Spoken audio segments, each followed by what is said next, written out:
Welcome to Army Resiliency Training. In this lesson, we're going to be discussing energy management. Energy is a crucial component of optimal performance. In order to perform at your best in your personal and your professional life, you have to be in control of your energy. People already use different strategies to manage their energy, and you likely have some that work better than others.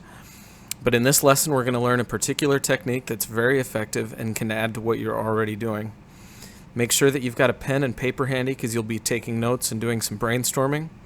So let's get after it.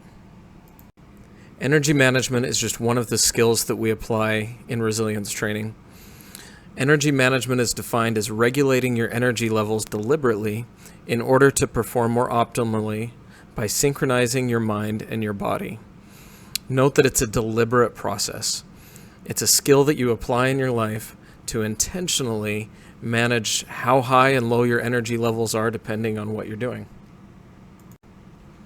Bottom line up front, energy management helps build self-regulation. It impacts your ability to perform in both your professional and your personal life and allows you to be in control of your physical state, your thoughts, and your emotions in stressful situations. We'll also explore the role that energy management plays in optimal performance and recovery and identify the benefits for both. The purpose of this lesson is to understand the relationship between one's physical states, emotions, thoughts, and performance so that you can have greater control over these components. Take a minute to watch the Cougar in the Car clip from Talladega Nights. The link is in the top right corner. As you watch it, consider the following questions. What did you notice about Ricky Bobby's energy? What strategies did he try to use to manage his energy? And were his strategies effective? After you watch the clip, pause this video and write your answers to these questions. Now that you've watched the clip and thought about the questions, let's talk about it a little bit. Ricky Bobby's energy started very low. He wasn't excited about getting in that car, but it quickly escalated and he had too much energy for the task. In order to manage his energy, he tried some deliberate breathing and some self-talk. Unfortunately, his strategies weren't effective. He wasn't able to get in control. His energy level was too high, his heart rate was racing, his emotions were upset. He didn't have an effective skill in place. He wasn't trained up properly. If Ricky Bobby had an effective energy management technique that he had trained to work for him, he'd be able to take control and return his energy to a more appropriate level for the task at hand. We've got two nervous systems that are responsible for energy activation for our body movement.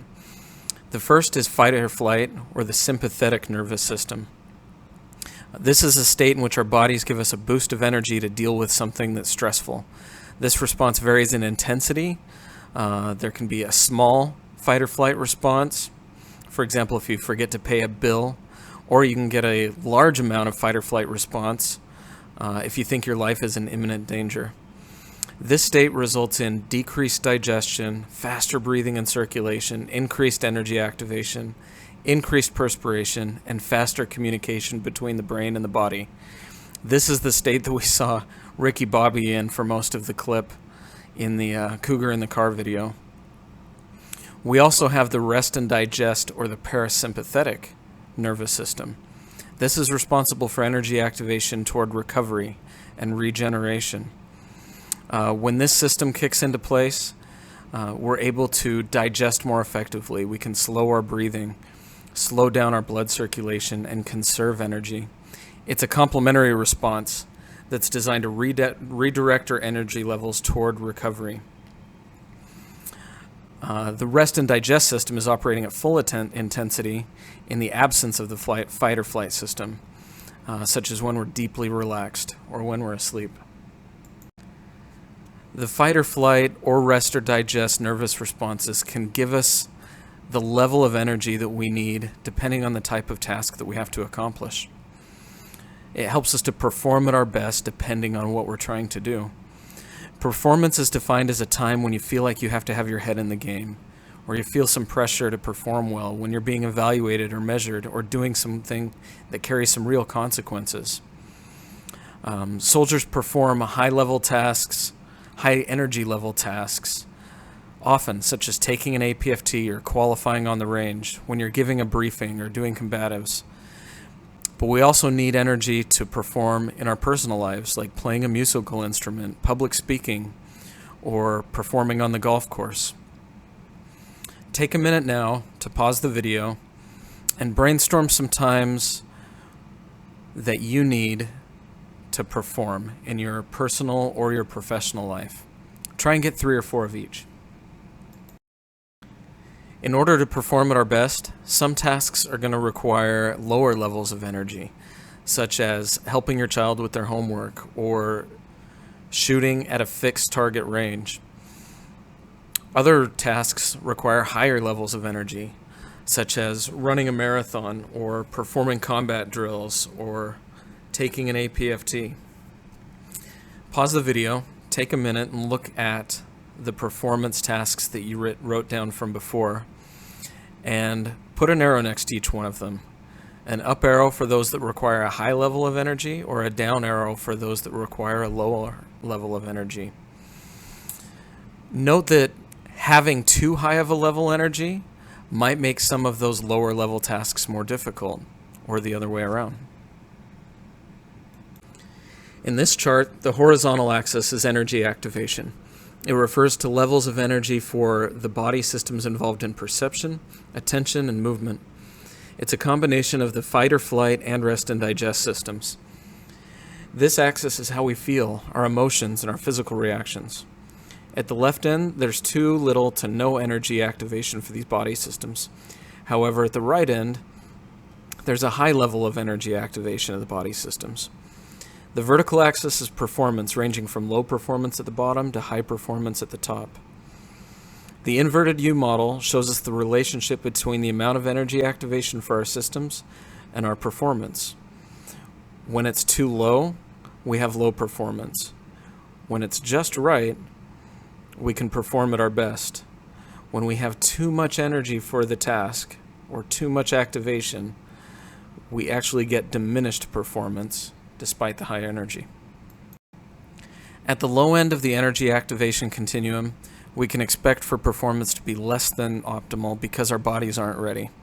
Our muscles might not have the proper tension and blood flow due to a lower heart rate, or our attention may not be focused to pick up on relevant cues in the environment that require a response. You might experience this as drowsiness or distraction or boredom. If we have too much energy activation, however, we can expect for the performance to be less than optimal because our muscles will be too tense, our heart is racing, our attention is stuck, or dwelling in irrelevant thoughts such as outcomes or consequences. We experience this, too high energy activation, as being frazzled or panicky, or maybe simply anxiety or nerves. In the middle of this U-shaped curve, we can expect for our performance to be close to our best, because our bodies have a relaxed intensity. Muscles are activated, but they're not too tense. Our heart is pumping appropriately to nourish our activated state, and our attention is centered and focused with enough agility to perceive relevant information in our environment. We experience this as being in the zone, or in the flow, or in a rhythm. For every task, there's an ideal level of energy activation required to perform at your best. This ideal level can vary for different tasks. Also, this inverted U can vary between people. The peak of the curve is called the individual zone of optimal functioning, or IZOF. Take a minute and draw out a table on one of your sheets of paper like I've got up here. You're going to pick a couple of tasks from what you wrote down before. It would be good to choose one high energy level task and one low energy level task. And I'd like you to describe for yourself what it's like when you're in each of these situations, when you've got too little, just right, or too much energy activation for that task.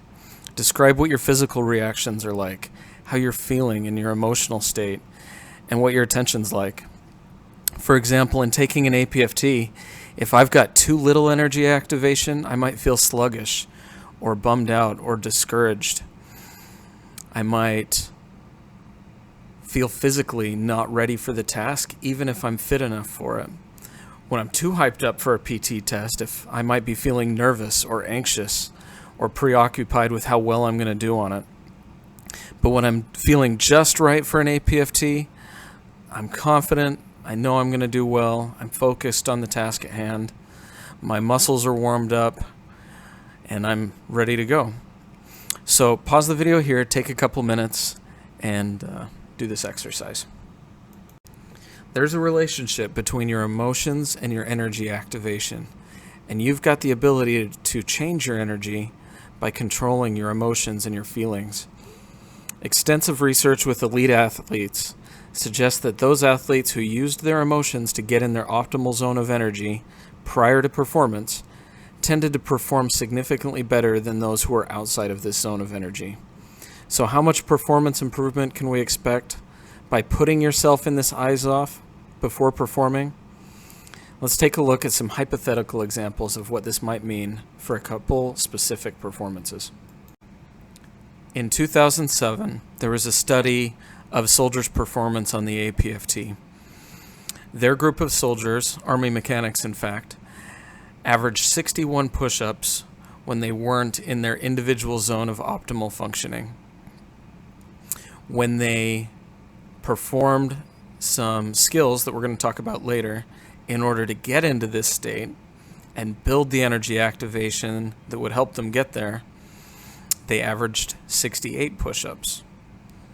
The same soldiers did the run in 14 minutes, 48 seconds, but later ran it 42 seconds faster, 14:06, when they performed those skills to get into that eyes-off state.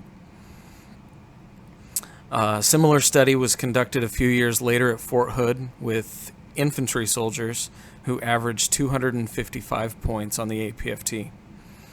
They improved their unit average by 13 points to 268 by collectively, as a group, doing those skills to help them to get into this eyes-off state. The proactive use of activating thoughts and consequences is the first of 3 energy management skills.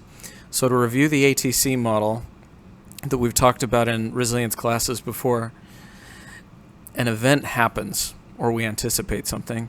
That's the activating event.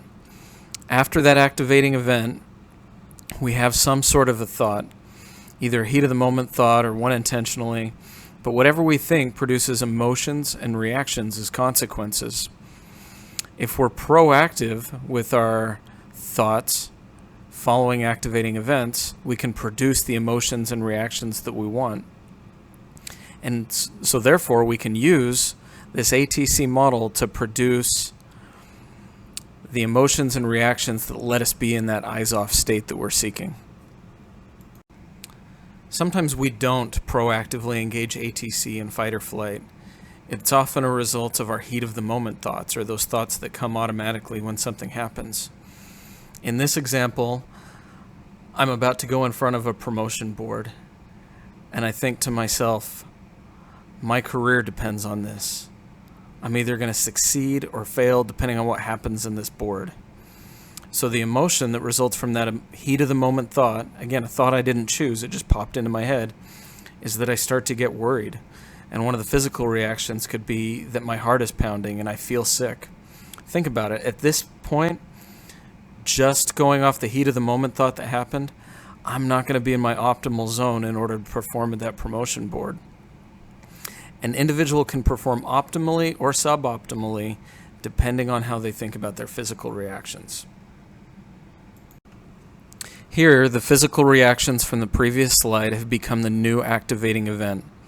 I feel my heart pounding and I feel sick, which leads me to think, I feel this way because I'm not prepared. And as I think that I'm not prepared, I panic. I start pacing and sweating, which only reinforces that thought that I'm not prepared.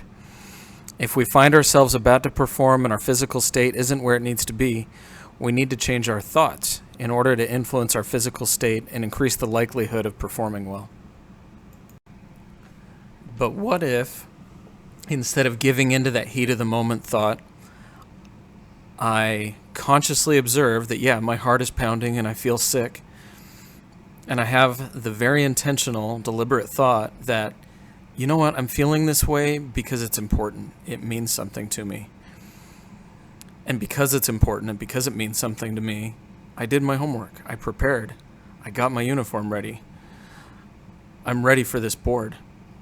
And I can start to get excited, loosen myself up, and feel energized and be ready to perform.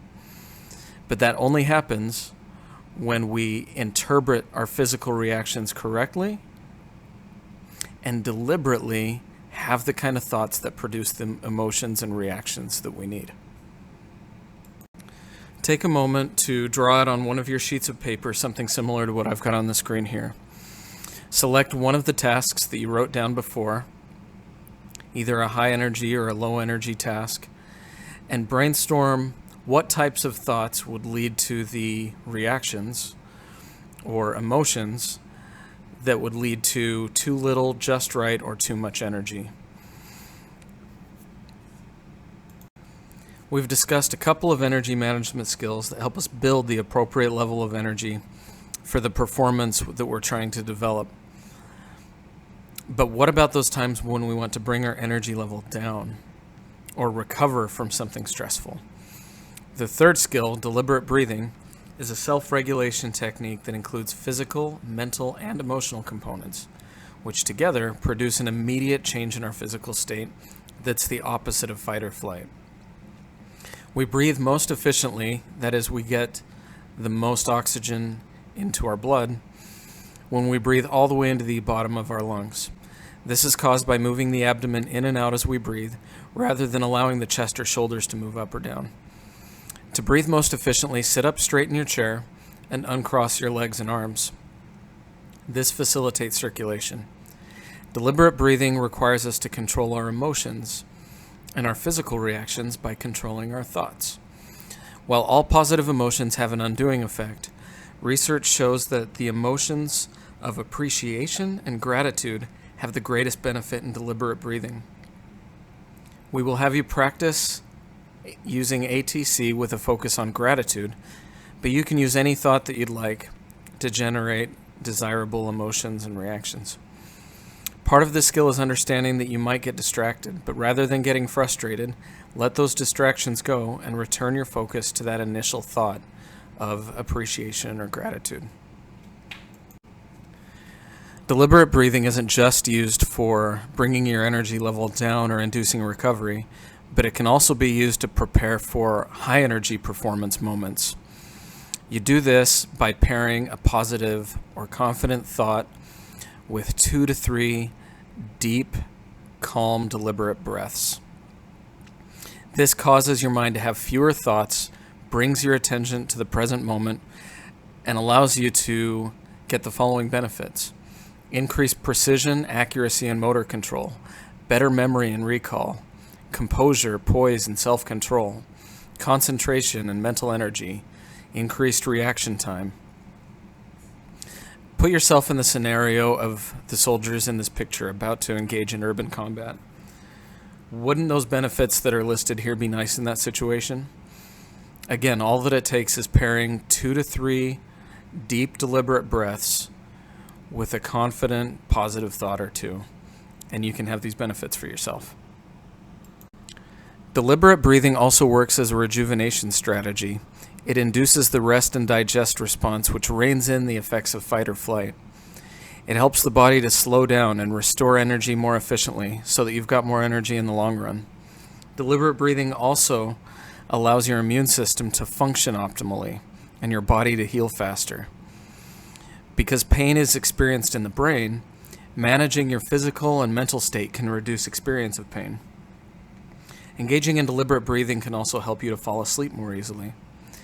To get the most benefit out of deliberate breathing, and because it's a skill, it's most effective when you practice it regularly on a daily basis.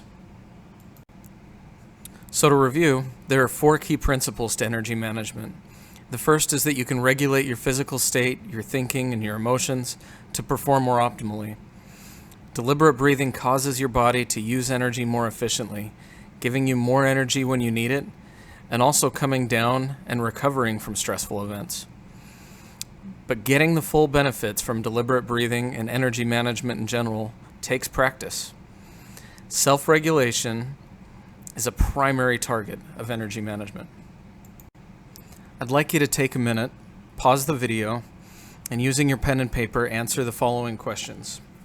What did you learn here? What did you notice about how you currently manage your energy? How will managing energy more effectively impact your personal and your professional life? And how can your energy level influence others?